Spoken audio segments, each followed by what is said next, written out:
Welcome to Philosophy15. I'm Robert Talisse. I'm Scott Aikin. We are the authors of this book here, Why We Argue and How We Should, A Guide to Political Disagreement. And today, for this 15-minute conversation, we wanted to return to some traditional philosophical material. And today we wanted, for this episode, we want to talk about a strange phenomenon, maybe? A strange insight. Right. What's generally known in philosophy as Moore's paradox, which I take it as a paradox in the sense of a paradoxa, right? Something that it's sort of a paradox in the sense of a thing that runs contrary to belief or expectation. Common sense. Right. It's not a paradox in the strictly formal sense of a sentence whose a condition for its truth is its falsity and a condition for its falsity is its truth. But Moore's paradox is a funny kind of it raises a funny kind of puzzle about self-knowledge and belief and the interiority of the state of the attitude of believing. Right. So why don't you run us through what the paradox is? So the phenomenon is a curious one, and it's easy to get out, which is just a sentence of the form, "It's raining, but I don't believe it is," right? Or "It's raining, but I believe it's not," or I don't believe it's raining, but it is, right? So there are all sorts of other ways that you can sort of get effectively your commitment to a proposition out, and then you embed that proposition in a belief context, and you either negate the belief or you negate the proposition inside the belief context. So that's effectively the form of Moore's paradox. And it seems like if you said that, I believe that P, but P is false. So that's one example. One thought would be that, but that seems strange that if you said that P is false, it looks like you're saying that you believe that P is false. That looks like you have a contradiction in your beliefs. So that's the reason why it's got a kind of a proximity to the standard or the semantic notion of paradox, but it nevertheless is really more the classic notion of paradox, which is it's a counterintuitive thing. Because the point is that Moore's paradoxes, despite the fact there are things that you can't believe about yourself, it looks like there's a kind of an internal contradiction between your beliefs, nevertheless can be true. And why? Because we can, if you said it in the third person, or if I said it in the second person, you believe that P, but P is false, or P is true, but you don't believe it, right? Or you believe it's false. Those are all cases where you don't end up with a contradiction, right? So the problem with Moore's paradox is that it looks like in order for you to say it and for it to be true, you need to be able to take a perspective on your own beliefs that it looks like you can't, right? It looks like you need to take a third-person perspective on your beliefs that in fact, if they were your beliefs, you can't. And so one of the things that's proximate, I think, and we've written on a little bit about this, is that Moore's paradox is clearly connected very closely to fallibilism. That you look at your beliefs, right? One way to think about fallibilism is to say, I've got a lot of beliefs and some of them are false. Right. That seems like it can't, or you could say something like, I believe that P, but I could be wrong, right? Those are all sorts of things that, again, looks like you're taking a kind of perspective on your beliefs, that you're looking at yourself and you're looking at the things that you're committed to from a third-person perspective. But if they're things that you're committed to them in the first person. You can't do the third-person thing. Right. I guess maybe one way to sort of sharpen the four. I mean, because the Moore's paradox thought, I think, is once you, it's sort of like there's a visceral thing. Like once you feel it, maybe I'm just peculiar in this sense. Like once you feel it, you're like, oh wow, that's strange. So you might say, look, when we just mention, right, the statement, it's raining, but I don't believe that it is. There's only one way to hear that statement when I utter it. Yeah. Right?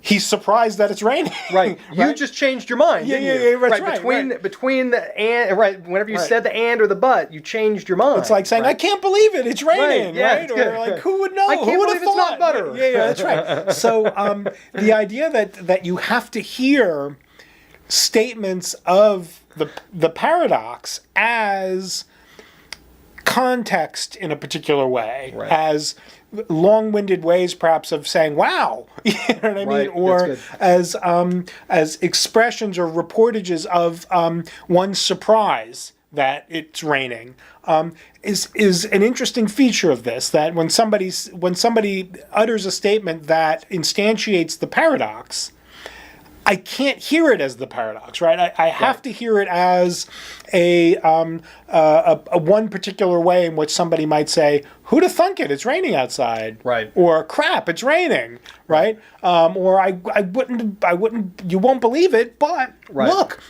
So that's one way to sort of to get at it. Another way is so you're right that there does seem to be a kind of connection with fallibilism, that the Moore's paradox statements are the kind of paradox they are, also I think reveals in a very vivid way things about constitutive norms of belief. I mean, what it is to believe, what it is to have a belief, is to be engaged in some kind of truth-taking, right? Taking something to be true is what belief is, right? That's the kind of attitude, or that's the kind of cognitive state it is a truth-taking or a truth-regarding state. And, you know, we've both thought a lot about and written about, you know, whether there are implications there. But there's also another set of issues that I haven't fully thought about self-knowledge. That does the Moore's paradox reveal or suggest to us that there's a kind of self-knowledge that is fundamentally closed to us, right? So let me just put it one more way, right? So it doesn't. There is not a Moore's paradoxical element of the following first personal assessment. For some of my belief, there are some instances where I believe and that belief is false, right? That itself doesn't instantiate. That's right. And it's just a confession of the lack of omnicompetence, right? Or omnipotence. Not omnipotence. Omniscience. Omniscience. Yeah. Thank you. So the admission that I believe some things that are false doesn't instantiate the paradox. So at that sort of soft focus on one's self, admissions of false believing are totally fine. If you try to sharpen the focus, you name the beliefs that you've got. Right. If you sort of, if you identify the belief. Yeah. Right. If you sort of remove, like, you say there are some P's such that. Right. P is something I believe and P is false. Right, but when you get into the sort of de re, once you pick it out, which is the false one in here? That's right. Like, now you switch to like, okay, well, here's your belief set. Find which one in here is the false one. Right. So you're committed to the soft focus self-assessment. Some of my beliefs are false. Right. But then if you could take the time to go through each one, you couldn't identify one as false without thereby losing or undermining or softening the belief. So it looks like there's a kind of self-knowledge that's undeniable in soft focus, or from the for the first personal but soft focus perspective. Yes. That you can't maintain when you get down to the sharper focused self-reflection and self-assessment. Now, one of the ways that it looks like it's possible, but it's not, you might say, self-knowledge in the strict sense, which is that you temporalize it, right? So again, you don't get this, and you can name the beliefs, but you don't refer to yourself in the first person in this time slice. So I say something like, I believed that P believed that P, but P is false, right? So that's another way of third-personizing yourself. That's exactly right. And so it's self-knowledge in the sense in which it's still first person, right? It's still in the first person. It's just not in the first person in the present, right? And so I think that you can, so it's again it's the same phenomenon, right? And in fact, it's related to the phenomenon that you mentioned, which was, it's the best way to hear, or the most charitable way to hear hear it whenever someone gets a Moore's paradoxical statement out, is that you catch them in the midst of changing their mind, or they're admitting something that's like, I didn't expect this, but, right? So in these sorts of cases, it's a feature of self-knowledge. They're reporting something that presumably they only had access to, or that they had uniquely good access to about themselves, but they're announcing that they no longer are in that state. So it looks like you can still get evidence for fallibilism, but it's only, again, it requires that you are looking in and out at two different times. Yeah. Do you think that the Moore's paradox phenomena is connected to, well, I think that the Moore's paradox phenomena is connected to the strength of the connection, though, I guess, is an interesting philosophical issue.